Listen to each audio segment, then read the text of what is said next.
Hi mga kabayan, nakauwi na po kami at andito na rin po yung mga trabador at pinapakatuloy nila yung ginagawa nila dito sa harap ng bahay. Yung project, pinapakatuloy nila kung ano yung mga gawin nila. And yung about sa in-order na mga kahoy, mamaya pa daw yun may di-deliver. Buti nga may ano na pang may tulay na dito, may bubong. Kaya ayan, dami nakasampay kasi wala kaming sampayan dito sa baba. Am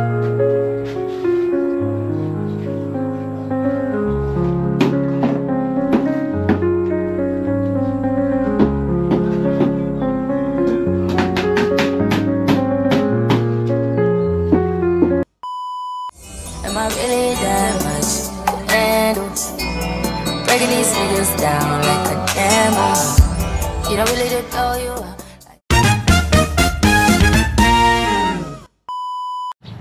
Hello mga Gwenny, ito na po yung pang-14 na araw na patrabaho dito sa bagong project ni Gwen sa harap ng bahay niya. At ayun nga po, sisidatingan na sila kay carpenter at yung kasama niya. Kahit medyo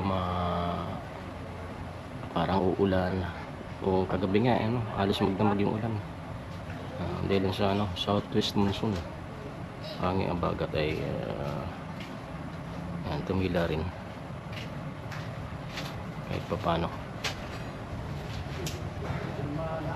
At sana huwag nang umulan, kahit maulap lang ganyan. Buti may hangin, pinapadpad na lang yung kaulapan. Sigurado kalat-kalat lang naman yung ulan.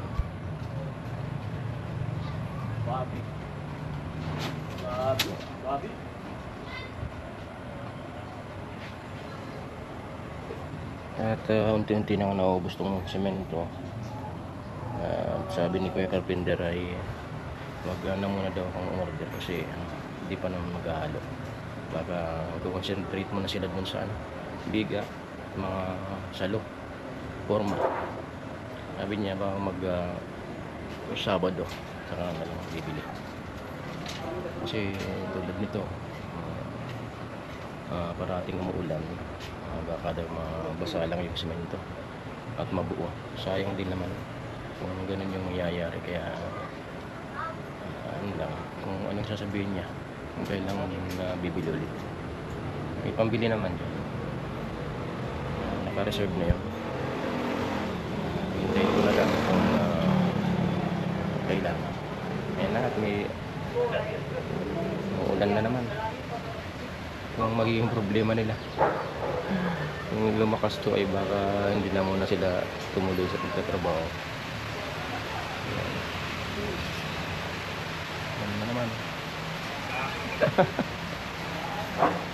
Ano naman di ko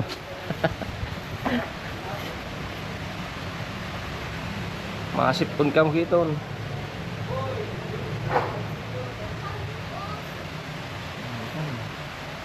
Yan magiging kailangan ba nila dito sa pagtrabaho itong ulan-ulan na to.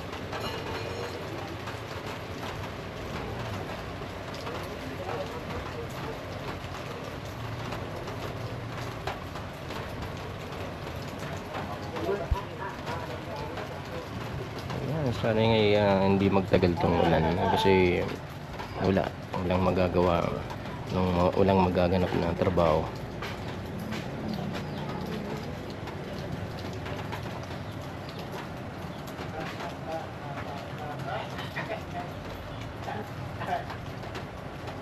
At yan na muna po yung update natin mga Gwenny dito sa pang-14 na araw na patrabaho sa bagong project ni Gwen sa harap ng bahay niya.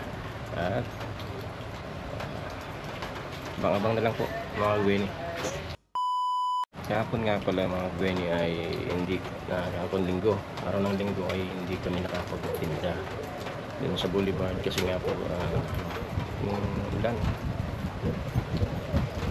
Kahit hindi masyadong malakas ay kalat-kalat yung ulan. At saka yung ginawa namin, naglaba kami maghapon kasi mga 2 linggong lawan na naman yung linaban namin. Kaya itong buti nga may ano na tong may tulay na dito, may bubong. Kaya ayan, dami nakasampay kasi wala kaming sampayan dito sa baba. Buti na lang meron ng ganyan tulay na may buong. Ayan, maraming purpose yung tulay. Daanan, tambayan, sampayan. Ayan, maraming silbi ang tulay na to. Grabe yung ano namin, bakbakan sa ano, paglaba. Biruin mo, 2 linggo na namang labahin. Kahit nga umuulan dun sa ano, sa may puso, dun kami lalabay. Kahit umulan ay tuloy pa rin kasi hindi pwedeng hindi matapos yung labahin. Siguradong may tuyo na dyan kasi ano, may dryer naman, washing machine, may dryer. Yung maano lang doon, medyo madugong gawain ay yung pagbanlaw. At siyempre bago isasalang dun sa washing machine ay babanlawan muna para maalis yung dumi ng mga damit. Ayun. Kaya lang masyado marami. Ano yan, kabilaan yan. Ganyan karami. Kaya medyo sumakit na naman yung katawan ni ate mama. Nagre-reklaman naman siya. Masakit yung buong katawan. Kasi nga, 2 linggong labahin. Ayun. Ako naman, hindi ko naman niniindang masyado yung sakit-sakit sa katawan kasi makakaabala lang yan. Kasi pag sineryoso mo yung sakit sa katawan ay walang mangyayari. Hindi ka naman pwedeng magpahinga kasi marami pa yung ibang gagawin. Kaya ano lang, sanayan lang. Kaya ganoon. Kaya lang si ate mama tumatanda na eh. Kaya marami ng masakit sa katawan. At yan na muna po mga kagwini yung update natin yung araw na to na maulan. Ayan, abang-abang na lang po.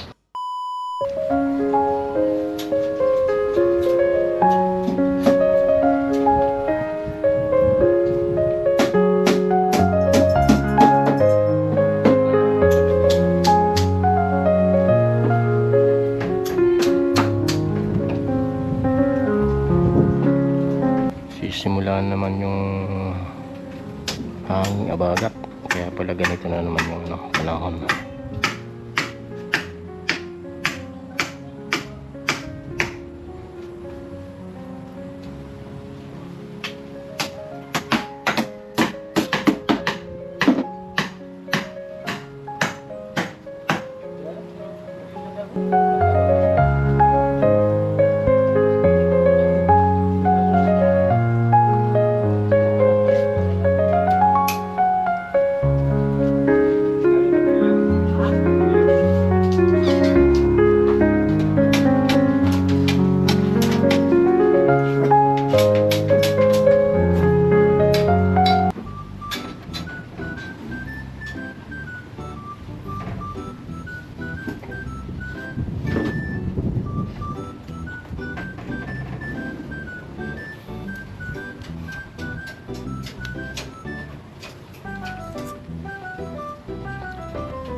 Paglaro ni Susi.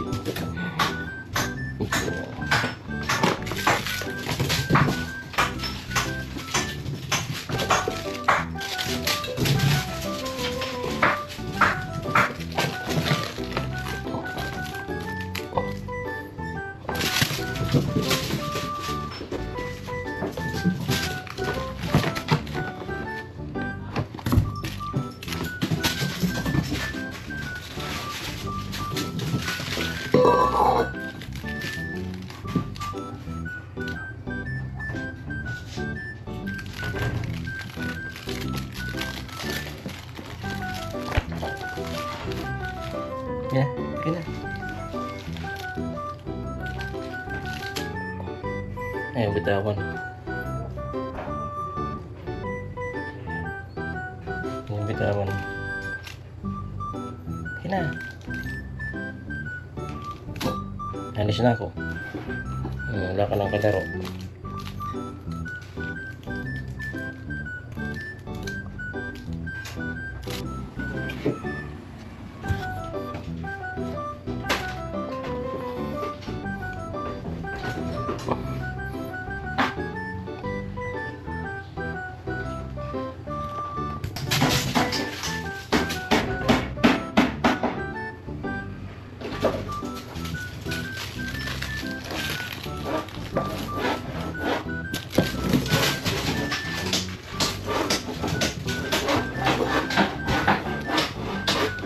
Lamig.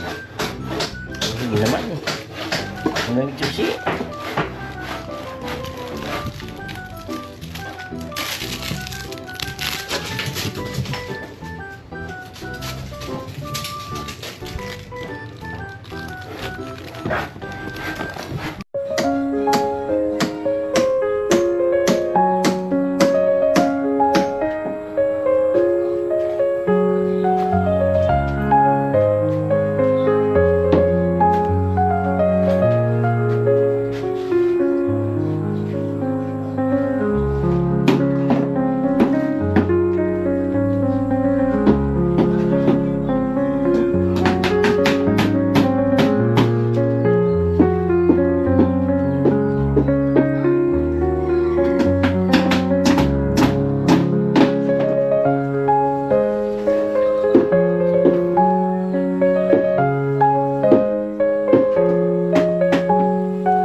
Alamid striker dumaan.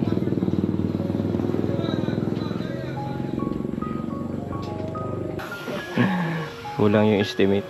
Akala ni Kuya Carpenter ay okay na yun. Ano pa pala, porting Desportres 25 na Desportos. Ano na yan, sapat na daw yan. Kasi pantukod, yung pantukod ang ano, kinulang. Yung ibang kahoy nakapwesto na.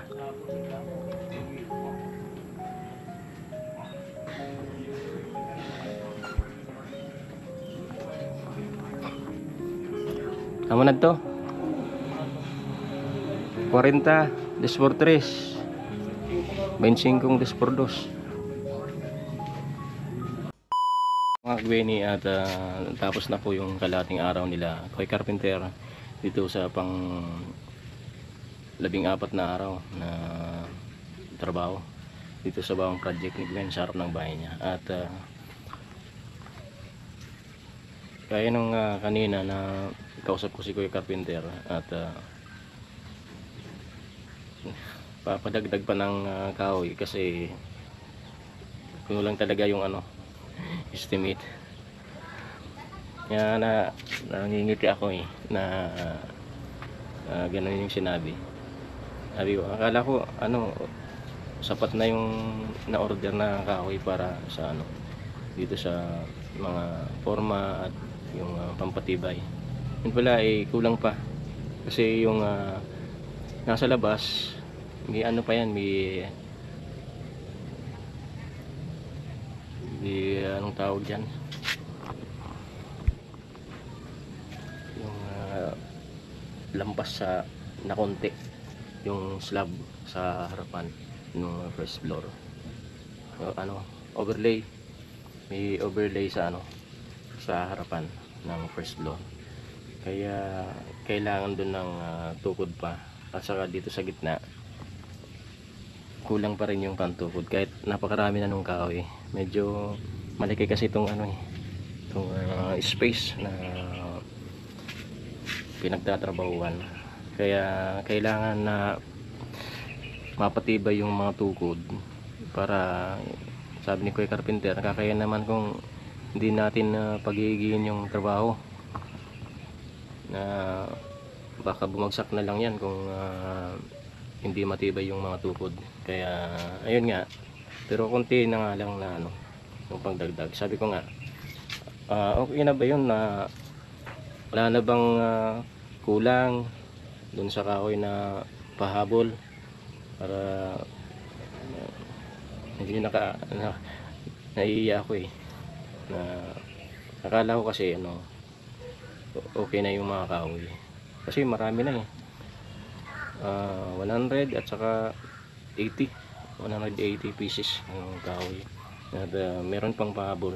Pero okay naman yun kasi kaysa naman hindi matibay yung gagawing mga tukod dito sa ano, pag naglatag na sa para sa ano, sa slab ay baka bumagsak lang to. Kaya sabi ni Kuya Carpenter, ano, pasiguro lang, yung siguro din na lang na hindi babagsak yung ano, kaya kailangan pa talaga ng kahoy magdagdag.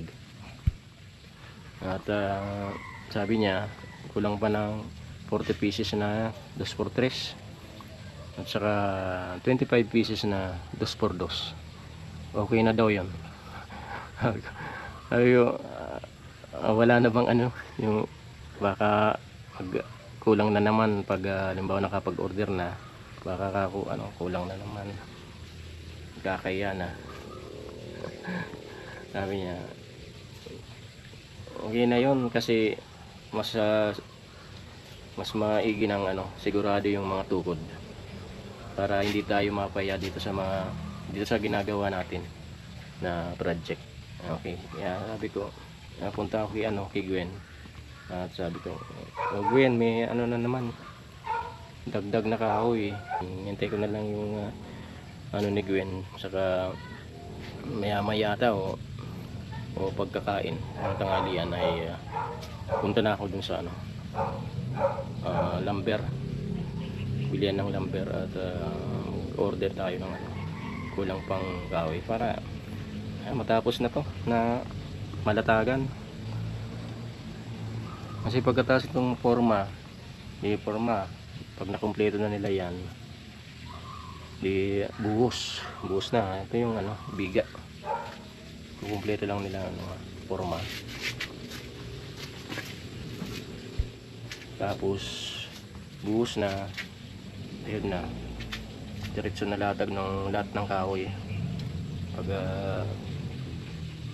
tanggal yung ano, forma, pag nakatapos na ng buhos. Pag okay nang tanggalin, ayun na, diretso na yung latag para hindi na mantala yung mga gagawin. Kaya nag-request na si Kuya Carpenter na magdagdag ng kahoy. Binilang na niya yung kulang, pantukod at yung panlatag pa. Kasi dito sa gitna kailangan ng tukod dito. Wala ng 2x3. Yun ang gagamitin na ano, pantukod. Itong mga titirang discordos na to, panlatag para sa slab. Kulang daw to ng 25 pieces. Kaya ayun nga po, at order, bibili. Kailangan hindi naman pwedeng mabitin to kasi sayang naman yung ano, yung trabaho kung hindi pagigiin. Okay nang gumastos basta matibay. Okay po mga Gwen, yan lang po yung update natin ngayong tanghali. At antayin na lang natin mamaya kung ano pa yung mga magagawa nila Kuya Carpenter dito sa patuloy na paggawa at pagbuo nitong bagong project sa harap ng bahay ni Gwen. Abang-abang na lang po mga Gwen mga susunod na kaganapan at mangyayari or mababago dito sa project na to. Okay, yan lang po. A few moments later. Mga Gwen, at na-explain ko kanina yung paggagamitan ng kahoy. At yung kulang noon talaga ay dito sa gitna. Itong gitnang to, yun ang tutukudan. Yun ang walang tukod kasi kulang na yung kahoy. 2x3 ang nasa gitna. Ayan po. At kung sakaling makumpleto na to, itong forma, iba yung isang araw lang naman ang magdamag lang naman yung pagitan sa buhos, tapos babaklasin na nila. Ang babaklasin lang naman nila dito sa biga ay itong nasa gilid lang. Yung sa ilalim ay hindi yun pwedeng baklasin kasi yun ang sahod, kasi baka bumagsak pag binaklas pati yung ilalim kasi nakatukod na yan, kasama na yun sa tukod. Yan yung magpapatibay dun sa latag para sa slab. Tatanggalin yung mga nasa gilid na forma. Ayan, yan po. Yan sa gilid na yan, yan ang tatanggalin. Saka na maglalatag ng mga kahoy, tapos yung plywood, tapos bakal. Okay. Yan po ang kukumpleto dun sa slab na gagawin. Yan po ang gagawin at yan, pinapaliwanag ko lang po kung para sa yung dagdag pang kahoy saan gagamitin, kasi hindi naman pwedeng yung sumobra tayo sa materialis. Sabi ko nga sa mga nauna pang vlog ay mas okay na yung nagdadagdag kaysa sumusobra, para talagang magagamit yung mga materialis. Ngayon kulang na naman sa kahoy, pero kailangan naman talaga, kasi kung walang tibay yung gagawin na pundasyon, ay sayang lang yung mga ginagastos sa mga ganitong project. Kaya ayan po mga gawin, at lang, in-explain ko lang po para naman kung baka may mga magtanong dun sa mga viewers natin na kung bakit ganon, ay i-explain ko naman ng maayos, di ba? May extra tayong bisita. Ganyan. Bagong gising. Kanina pa ako gising. Nag-edit kasi ko, tapos nag-upload na. Upload na. Anong part na? Part 2 nung sa bahay ni Lola, papapaganda sa bahay ni Lola. Ayan, kasama kasi yun sa naiba-vlog ko, yung pag-aayos dun sa bahay ni Lola, kasi malapit na silang lumipat, kasi September na ngayon kaya ayan po. Ay, tinitingnan ako, diba? Saan? Baka kasaysayan sa mga nakasuspect siya ko sa yung mga magnanakaw. Alin? Panaytingin niya sa akin nung Nakamotor? tinitingnan ko sila. Yan ang nakaibay. Di nakaibay ka di? Nagpundo kayo sila sa Ayaw. Naraka, picturean ko ang taraw di. Para makaiba man sa di vlog ta. Namamasyar. Diba? Panaytingin. Nag-stop sila dun sa Kasi doon kasi sa mga kagawin may mga nag-ooperate na dito sa mga video, okay? Mga ligaw na tao. Mga ligaw na tao na nangangailangan ng mapagkakitaan kapag gabi o araw. Kahit araw nga tinitira nila yung sa katabi naming tindahan yan. Nung isang linggo ay binaklas yung nung video, okay, buti hindi nabuksan kasi may benta pa naman dun sa loob ng video, okay. Nakatakip kasi yung gilid niya, kaya hindi makita yung mga taong pumapasok dyan sa katabi namin tindahan.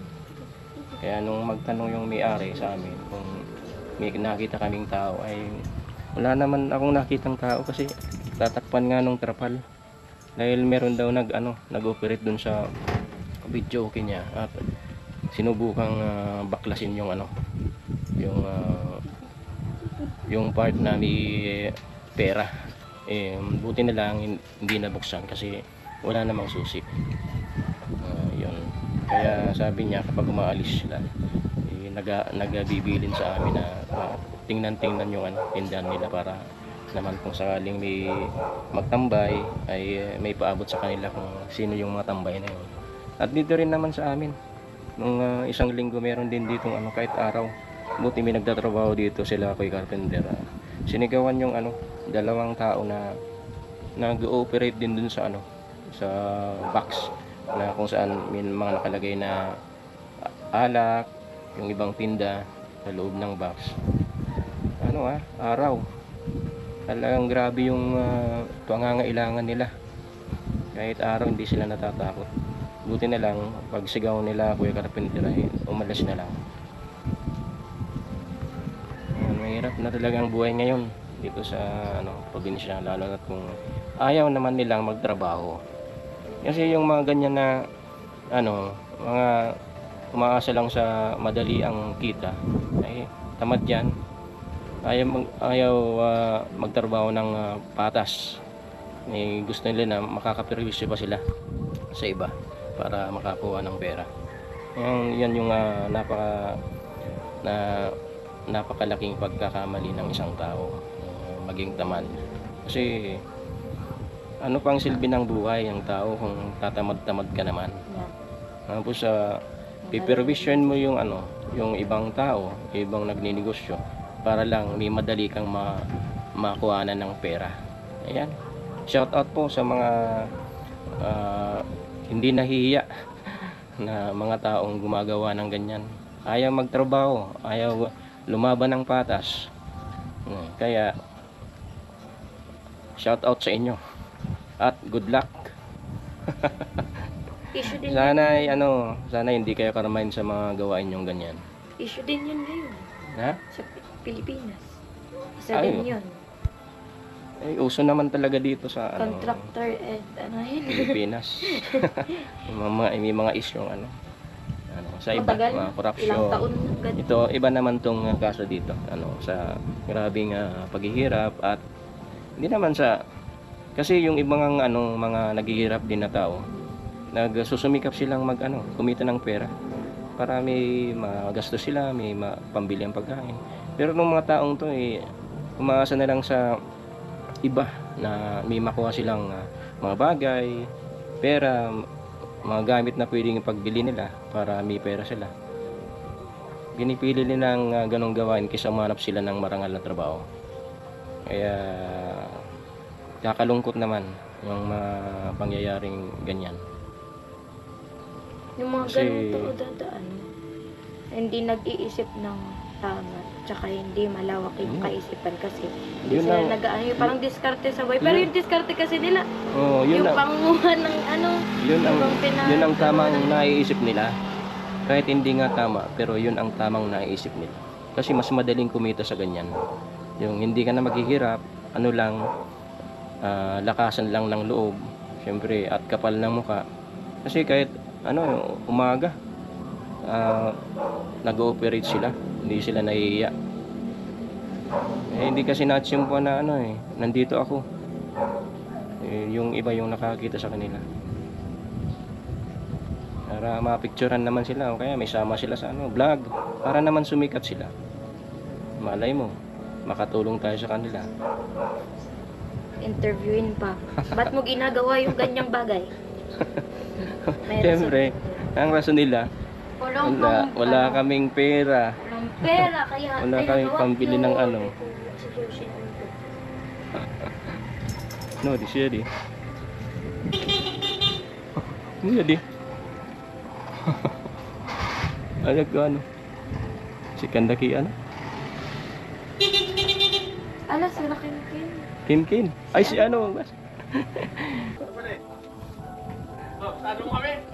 Hindi ko na bisto. Ako na si Say na bakasyonista. A few moments later. Hi mga ka-Glenny! I'm back and ngayon kami ni Dada pupunta sa Harder. Alright? May kaya na ganun. Punta kami sa Harder kasi bibili ng materials kasi kulang yung kahoy dito sa forma daw dun sa pagkakas. Ubus na ata.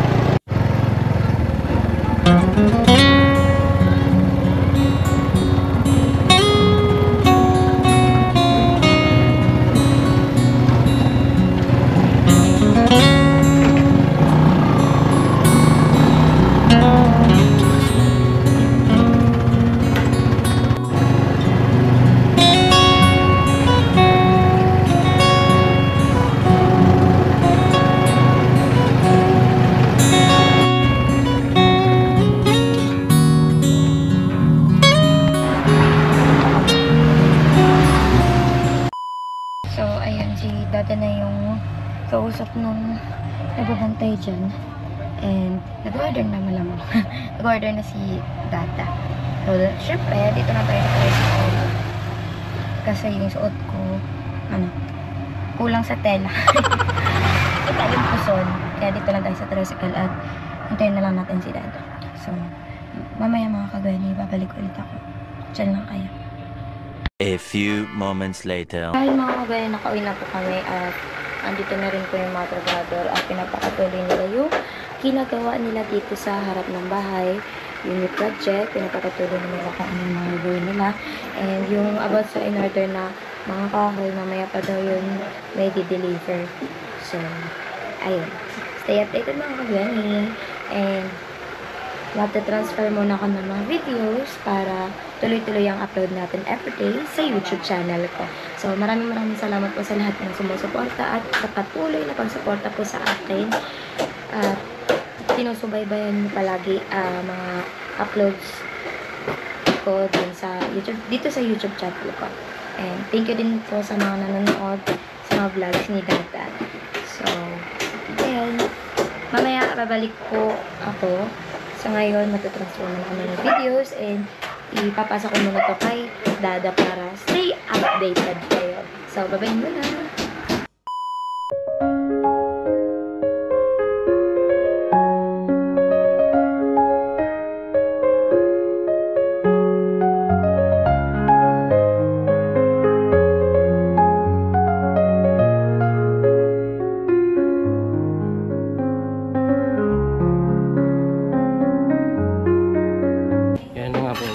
At tapos na yung ang 14 na araw patrabaho dito sa bagong project sa harap ng bahay ni Gwen at kakaalis na lang, kakaalis pa lang nila ako carpenter nung team niya na yung nagawa at kasalukuyan nga kung pinababa yung in-order namin kanina na kahoy lumber. Yan yung kukumpleto dito sa latag para sa slab.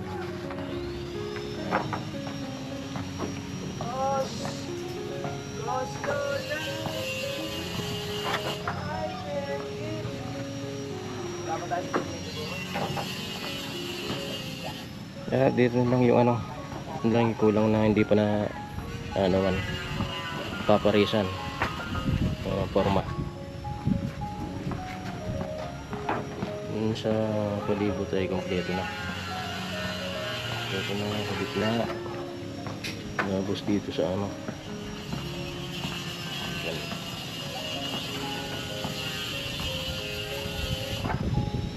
Yan sa gilid.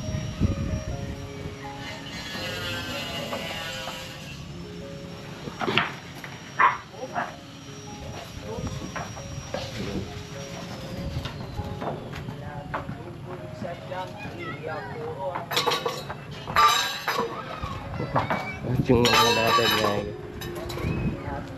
kumpleto na dito sa baba kasi dumating na yung kahoy. Yung pantukod na at iba yung pang sa forma. Ayan.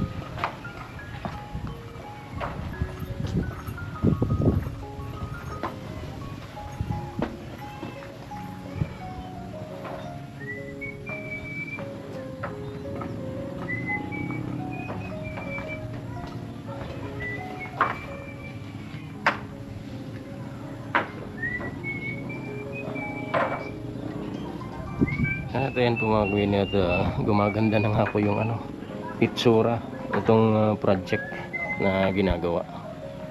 Ayan. Pag nalagyan na to ng semento ay mas lalong lilitaw na kung ano talaga yung gagawin dito.